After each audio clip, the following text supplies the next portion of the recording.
ಯಾಕೆಂತಂದರೆ ಅವ್ರು ಬರೆದಿರೋ ಹಾಡುಗಳೆಲ್ಲವೂ ಕೂಡ ಆ ಕಾಲದ ಹಾಡುಗಳು ಸಾಮಾಜಿಕ ಅರಿವು ಮತ್ತು ಹೊಣೆಗಾರಿಕೆಯನ್ನು ಪರಿಚಯ ಮಾಡ್ಕೊಳ್ಳೋದಕ್ಕೆ ಗುರುತಿಸ್ಕೊಡೋಕ್ಕೆ ಬರೆದಂಥ ಹಾಡುಗಳಾಗಿದ್ದವು. ಮೊಟ್ಟ ಮೊದಲ ಬಾರಿಗೆ ನನಗೆ ಹಳ್ಳಿಗಾಡ ಹಸುಗುಸೆ ಕೇಳಿದೆ ಹಾಡು. ಅದನ್ನು ತೆಲುಗಲ್ಲಿ ಪಲ್ಲೆಟೂರಿ ಪಿಲ್ಲಗಾಡ ಕೇಳಿದೆ. ನಿಜವಾಗೂ ನನಗೆ ಆ ಗಳಿಗೆನೇ ಅದನ್ನು ಅನುವಾದ ಮಾಡಬೇಕು ಅಂತ ಅನಿಸ್ತು. ಅದನ್ನು ಹಳ್ಳಿಗಾಡ ಹಸುಗುಸೆ ಅಂತ ಕನ್ನಡಕ್ಕೆ ಅನುವಾದ ಮಾಡಿದೆ. ಅದು ಇವತ್ತಿಗೂ ಕೂಡ ಹಳ್ಳಿಗಳಲ್ಲಿ ಜನಪದವಾಗಿ ಆಡಲ್ಪಡ್ತಾ ಇದೆ, ಹಳ್ಳಿಗಾಡ ಹಸುಗುಸೆ. ಇನ್ನೊಂದು ಕಣಿಗೀಲೆ ಗಿಡದಡಿ ಲಚ್ಚುಮಮ್ಮೋ ಲಚ್ಚುಮಮ್ಮೋ ಅನ್ನೋ ಅಂತ ಒಂದು ಹಾಡು. ಇದ್ರ ಬಗ್ಗೆ ನಾನು ಹೆಜ್ಜೆ ಮಾತಾಡೋ ಅನ್ನೋ ಇದರಲ್ಲಿ ವಿಸ್ತೃತವಾದಂಥ ಒಂದು ಪೀಠಿಕಾ ಭಾಗವನ್ನು ನಾನು ಬರೆದಿದ್ದೀನಿ. ಲಚ್ಚುಮಮ್ಮ ಹಾಡಿದೆಯಲ್ಲ, ಆ ಹಾಡು ನಮಗೆ ಒಂದು ಮ್ಯಾನಿಫೆಸ್ಟೋ, ಒಂದು ಬಿಡುಗಡೆಯ ಮ್ಯಾನಿಫೆಸ್ಟೋ, ಒಂದು ಪ್ರತಿಭಟನೆಯ ಗುರಿ ಏನಿರಬೇಕು, ಕಣ್ಮುಂದೆ ಯಾರಿರಬೇಕು ಅನ್ನೋದನ್ನು ಅತ್ಯಂತ ಸ್ಪಷ್ಟವಾಗಿ ಹೇಳ್ತಾ ಇದೆ. ಅದು ಗದ್ದೆಯಲ್ಲಿ ನಡುಬಗ್ಗಿಸಿ ನಾಟಿ ಆಗ್ತಾ ಇರುವಂಥ ಹೆಣ್ಣು ಮಗಳನ್ನ, ಅವಳನ್ನ ಕಣ್ಣಲ್ಲಿ ಇಟ್ಕೊಂಡು ಬರೆದಿರುವಂಥ ಹಾಡು. ಬಹುಶಃ ಅದು ಅವ್ರ ತಾಯಿಯೇ ಆಗಿರ್ಬೇಕು ಅಂತ ನಾನು ಅಂದ್ಕೊಂಡಿದ್ದೀನಿ. ಅವರು ಸಿರಿಮಲ್ಲೆ ಚಟುಕಿಂದ ಲಚ್ಚುಮಮ್ಮು ಅನ್ನೋ ಅಂತ ಹಾಡಾಗಿ ಬರೆದಿದ್ರು ಅವರು. ನನಗದು ಸಿರಿಮಲ್ಲೆ ಮಾಡಬೇಕು ಅಂತ ಅನಿಸ್ಲಿಲ್ಲ. ಯಾಕೆಂದ್ರೆ ನಮ್ಮ ತಾಯಿ ಕೂಡ ಲಕ್ಷ್ಮಮ್ಮನಂತೆಯೇ ಕೂಲಿ ಹೆಣ್ಣಾಗಿದ್ಲು. ನಮ್ಮ ತಾಯಿ ಪಡ್ತಾ ಇದ್ದಂಥ ಕಷ್ಟ, ಆ ನಂತರ ತನ್ನ ಬಾಧೆಗಳಿಂದ ಬದುಕಿನಿಂದ ಬಿಡುಗಡೆಯಾಗಬೇಕು ಅಂತ ಕಣಿಗಿಲೆ ಬೇರುಗಳನ್ನು ಆಗಿದು ಕೂಡಿದು ಸಾವಿಗೆ ಹೋಗಿ ಮತ್ತೆ ತಿರುಗಿ ಬಂದಿದ್ರಿಂದ ನಾನು ಕಣಿಗಿಲೆ ಗಿಡದಡಿ ಲಚ್ಚುಮಮ್ಮ ಮಾಡಿದೆ, ಸಿರಿಮಲ್ಲೆ ಚಟುಕಿಂದ ಮಾಡಲಿಲ್ಲ ನಾನು. ಸೊ ಹೀಗೆ ಅವ್ರ ಹಾಡುಗಳನ್ನ ಅನುವಾದ ಮಾಡ್ತಾ ಬರುವಾಗ ನನಗೊಂದು ಪ್ಯಾಟರ್ನ್ ಗೊತ್ತಾಯಿತು. ಅವರ ಹಾಡುಗಳಲ್ಲಿ ಪ್ಯಾಟರ್ನ್, ಆರಂಭದ ಹಾಡುಗಳಲ್ಲಿದ್ದಂಥ ಆ ಸಾಮಾಜಿಕ ಪ್ರಜ್ಞೆ ಮತ್ತು ಸ್ಪಷ್ಟವಾದಂಥ ಒಂದು ಕ್ಲಾರಿಟಿ ಇತ್ತು ಹಾಡುಗಳಿಗೆ. ಆ ನಂತರದ ಹಾಡುಗಳು ಕೆಲವು ಮಿಲಿಟೆಂಟ್ ಸಾಂಗ್ಸ್ ಆಗ್ಬಿಟ್ವು, ಯಾವುದು ಸಮರ ಗೀತೆಗಳು ಅಂತ ಇದನ್ನು ಕರಿಬೋದು. ಅವರಿಗೆ ಹೋರಾಟಕ್ಕೆ ಬಂದೂಕ ಹಿಡ್ಕೊಂಡು ಜನರನ್ನ ಕಳಿಸ್ಬೇಕಾಗಿತ್ತು, ಕೇಡರ್ಸ್ನ ಕಳಿಸ್ಬೇಕಾಗಿತ್ತು. ಆ ಕಾರಣಕ್ಕಾಗಿ ಬರೆದಂಥ ಹಾಡುಗಳಿದಾವೆ. ಅದು ನನ್ನನ್ನೇನು ಹೆಚ್ಚಿಗೆ ಅಟ್ರಾಕ್ಟ್ ಮಾಡಲಿಲ್ಲ ಹಾಡುಗಳು. ಯಾಕೆಂತಂದ್ರೆ ಒಂದು ಸ್ವಲ್ಪ ಸ್ಲೋಗನಿಕ್ ಆಗಿದ್ದಾವೆ ಮತ್ತು ಬೇಕು, ಈ ಥರ ಹಾಡುಗಳು ಬೇಡ ಅಂತ ನಾನು ಹೇಳ್ತಾ ಇಲ್ಲ, ಆದರೆ ಅದಕ್ಕೂ ಮಿಗಿಲಾದ ಹಾಡುಗಳು ಬೇಕಾಗಿದೆ ಗದ್ದರಿಂದ ಅಂತ ಅನಿಸ್ತು. ಆ ಕಾಲಕ್ಕೆ ಅವ್ರಿಗೆ ಆ ಹಾಡುಗಳು ಬರೀ ಮಿಲಿಟೆಂಟ್ ಸಾಂಗ್ಸ್ ಕಾಲಘಟ್ಟ ಅದು. ಆ ಕಾಲಘಟ್ಟದಲ್ಲಿ ಬರೆದ ಹಾಡುಗಳನ್ನು ಕೂಡ ಕೆಲವನ್ನ ನಾನು ಕನ್ನಡಕ್ಕೆ ಅನುವಾದ ಮಾಡಿದೆ ಸ್ಯಾಂಪಲ್ಗಾಗಿ. ಆದರೆ ಭಾಳ ಪ್ರೀತಿಯಿಂದ ಏನು ನಾನು ಹಾಡುಗಳನ್ನ ಮಾಡಲಿಲ್ಲ. ಇನ್ನು ಮೂರನೇ ಹಂತ ಒಂದಿದೆ ಅವರು, ಅದನ್ನ ಇಲ್ಲಿ ನಾನು ಗ್ಲಾನ್ಸ್ ಮಾಡಿದೆ ಈಗ. ಇದನ್ನ ಆರಂಭ ಕಾಲಘಟ್ಟದಲ್ಲಿ 80ರಿಂದ 99ರವರೆಗೂ ಬರೆದಿರುವಂಥ ಹಾಡುಗಳದ್ದು ಇಲ್ಲಿದೆ. ಆ ಎಲ್ಲ ಹಾಡುಗಳು ಕೂಡ ಮೊಟ್ಟ ಮೊದಲ ಬಾರಿಗೆ ಶ್ರಮಜೀವಿಗಳನ್ನ ಕಣ್ಣಲ್ಲಿಟ್ಕೊಂಡು ಬರೆದಿರುವಂಥ ಹಾಡುಗಳಾಗಿದೆ.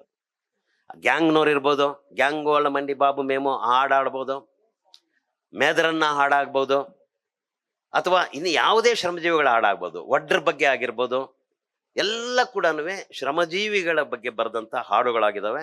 ಮೊಟ್ಟ ಮೊದಲ ಬಾರಿಗೆ ಕವಿತೆಯಲ್ಲಿ ಇಷ್ಟೊಂದು ದೊಡ್ಡ ಪ್ರಮಾಣದಲ್ಲಿ ಪ್ರಕಟಗೊಂಡಿದೆಯಲ್ಲ ಈ ಲೋಕ, ಈ ಕಾರ್ಮಿಕ ಲೋಕ, ಈ ಬೆವರಿನ ಲೋಕ, ಈ ಕಣ್ಣೀರಿನ ಲೋಕ, ಈ ಲೋಕನ ಅವರು ಕಾಣಿಸಿದ್ರು ಆ ಕಾಲಘಟ್ಟದಲ್ಲಿ. ಆ ನಂತರ ರಾಜಕೀಯವಾಗಿ ಕೂಡ ನಾವು ಮಾತಾಡ್ಬೋದು. ಇಲ್ಲಿ ಬಹಳ ಸಂತೋಷನೂ ಇದೆ ನನಗೆ, ಅಷ್ಟೇ ಸಂಕಟನೂ ಇದೆ ಅಂತ ಹೇಳಕ್ ಇಷ್ಟಪಡ್ತಾ ಇದ್ದೀನಿ. ಯಾಕೆಂತಂದ್ರೆ 70ರ ದಶಕದಲ್ಲಿ ಇಷ್ಟೆಲ್ಲ ರೀತಿಗಳಲ್ಲಿ ಸಂಗಮಗೊಳ್ಳುತ್ತಿದ್ದಂಥ ನಮ್ಮೆಲ್ಲ ಶಕ್ತಿಗಳು ಕೂಡ ಈ 20-30 ವರ್ಷಗಳಲ್ಲಿ ನಾನಾ ದಿಕ್ಕುಗಳಿಗೆ ಚೆಲ್ಲಿ ಹೋಗಿದೆ. ವಿವಿಧ ವಿಚಾರಧಾರೆಗಳತ್ತ ನಡೆದಿದ್ದೀವಿ, ವಿವಿಧ ಪಕ್ಷ ಮತ್ತು ಬಣಗಳಲ್ಲಿ ಸೇರ್ಕೊಂಡಿದ್ದೀವಿ. ಆದರೂ ಕೂಡ ಇವತ್ತು ಇಲ್ಲಿ ಮತ್ತೆ ಒಂದಾಗಿದ್ದೀವಿ. ಇದು ಬಹಳ ದೊಡ್ಡದಾದಂಥ ಒಂದು ಆಸೆ ಮತ್ತು ಭರವಸೆಯನ್ನ ಈ ಸಭೆ ಹುಟ್ಟಿಸ್ತಾ ಇದೆ ಅಂತ ಹೇಳೋದಕ್ಕೆ ನಾನು ಇಷ್ಟಪಡ್ತಾ ಇದ್ದೀನಿ. ಮುಖ್ಯವಾಗಿ ಹೇಳ್ತಿದ್ರು ಅಂಬಣ್ಣ, ಮುಂದೆ ನಾವು ಗದ್ದರ್ರವರ ಲೆಗಸಿಯನ್ನ ಮುಂದುವರಿಸ್ತೀವಿ, ಅವರ ಪರಂಪರೆಯನ್ನ ಮುಂದುವರಿಸ್ತೀವಿ ಅಂತ ಹೇಳ್ತಾ ಇದ್ದಾರೆ. ಆದರೆ ನಾವು ಅರ್ಥ ಮಾಡ್ಕೋಬೇಕಾಗಿರೋದು ರಾಜಕೀಯವಾಗಿ ಬಹಳಷ್ಟು ಸಂಗತಿಗಳನ್ನ ಅರ್ಥ ಮಾಡ್ಕೋಬೇಕಾಗಿದೆ. ಯಾಕೆ ಅಂದ್ರೆ 70-80ರ ಕಾಲಘಟ್ಟದಲ್ಲಿ ನಾವಿಲ್ಲ. ಗ್ರಾಮೀಣ ಭಾಗದ ದೌರ್ಜನ್ಯಗಳನ್ನ, ಗ್ರಾಮೀಣ ಭಾಗದ ಭೂಮಿಯ ಸಮಸ್ಯೆಯನ್ನ ಮುಂದೆ ಇಟ್ಕೊಂಡು ನಡೆಸಿದಂಥ ಹೋರಾಟಗಳಿದೆಯಲ್ಲ, ಆ ಹೋರಾಟಗಳ ಆಯಾಮಗಳನ್ನ ನಾವು ಇವತ್ತು ಮತ್ತೆ ಮುಟ್ಟೋದಕ್ಕೆ ಸಾಧ್ಯ ಆಗಲ್ಲ.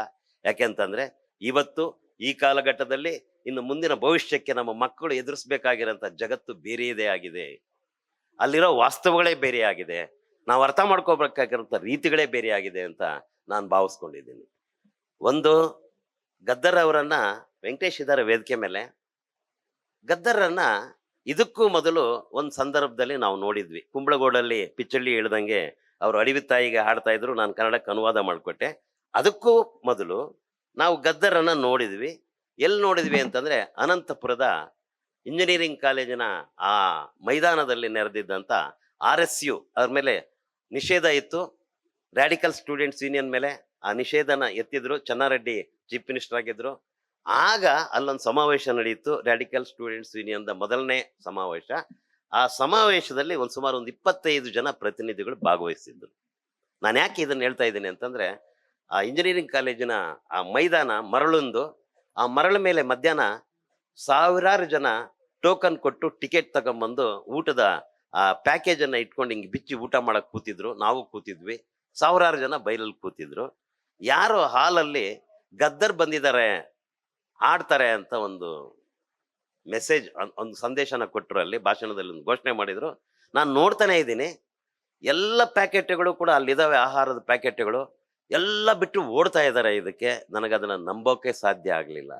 ಒಬ್ಬ ಹಾಡುಗಾರನನ್ನ ನೋಡೋದಕ್ಕೆ, ಹಾಡು ಕೇಳೋದಕ್ಕೆ, ಮಾಡ್ತಾ ಇರೋ